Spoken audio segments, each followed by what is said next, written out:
Bien, Monsieur le Président, nous avons introduit une série d'amendements qui visent à renforcer le texte, à en préciser sa portée pour le rendre le plus efficace possible et pour intégrer les préoccupations des uns et des autres. Alors, nous avons en tout introduit 4 nouveaux amendements, tous concertés avec le secteur, et notamment avec le secteur représentant la grande distribution. Le premier amendement vise à mieux définir le sac en plastique qui est visé par la proposition de loi. Et donc, de ce point de vue-là, on s'aligne sur la définition de la directive européenne définissant le sac en plastique visé par la proposition de loi comme un sac d'une épaisseur inférieure à 50 microns. Donc ça, c'est l'amendement 1 qui concerne l'article 2. Je reprends, Monsieur le Président. Oui, vous reprenez, oui. Bon.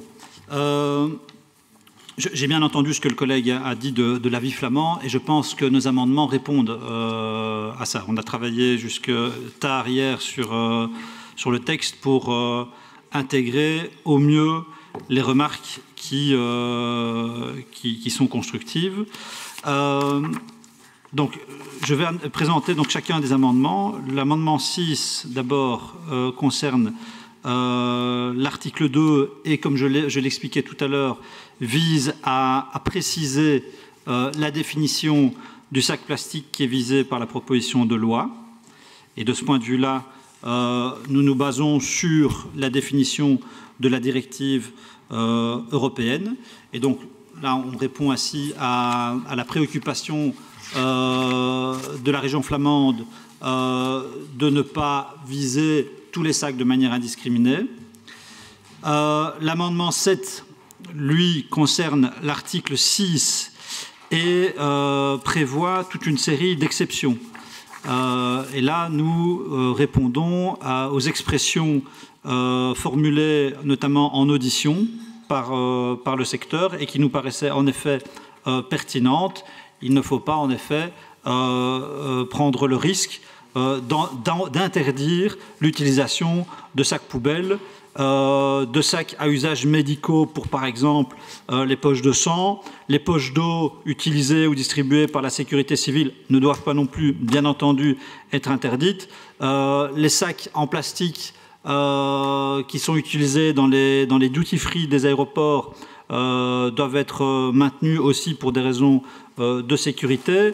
Et puis, on ajoute aussi dans cet amendement la possibilité pour cette loi d'entrer en vigueur directement et de laisser un délai de 6 mois aux détaillants pour écouler leur stock. Et là aussi, nous avons eu un contact pas plus tard que ce matin avec le secteur de la grande distribution qui nous dit que c'est tout à fait acceptable. Et je tiens d'ailleurs les écrits à la disposition des collègues qui en douteraient.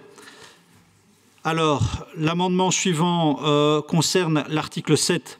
Et là, il s'agit simplement d'établir un régime de sanctions. Il n'a pas beaucoup de sens de prévoir d'adopter une proposition de loi sans y adjoindre le régime de sanctions en cas d'infraction.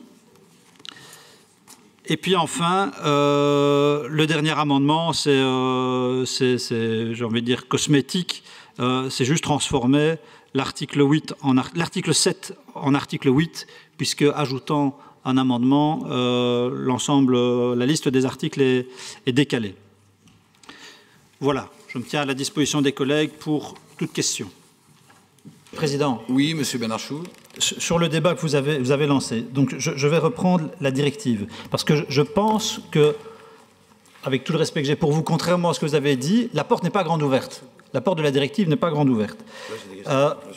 Ce qui est écrit, c'est ceci. Les sacs en plastique très légers qui ont une épaisseur inférieure à 15 microns et qui sont nécessaires à des fins d'hygiène ou qui sont fournis comme emballage primaire pour les denrées alimentaires en vrac lorsque cela contribue à prévenir le gaspillage alimentaire peuvent être exclus du champ d'application. Donc la directive elle-même circonscrit déjà, définit déjà le type d'usage qui serait toléré pour des plastiques inférieurs à 15 microns.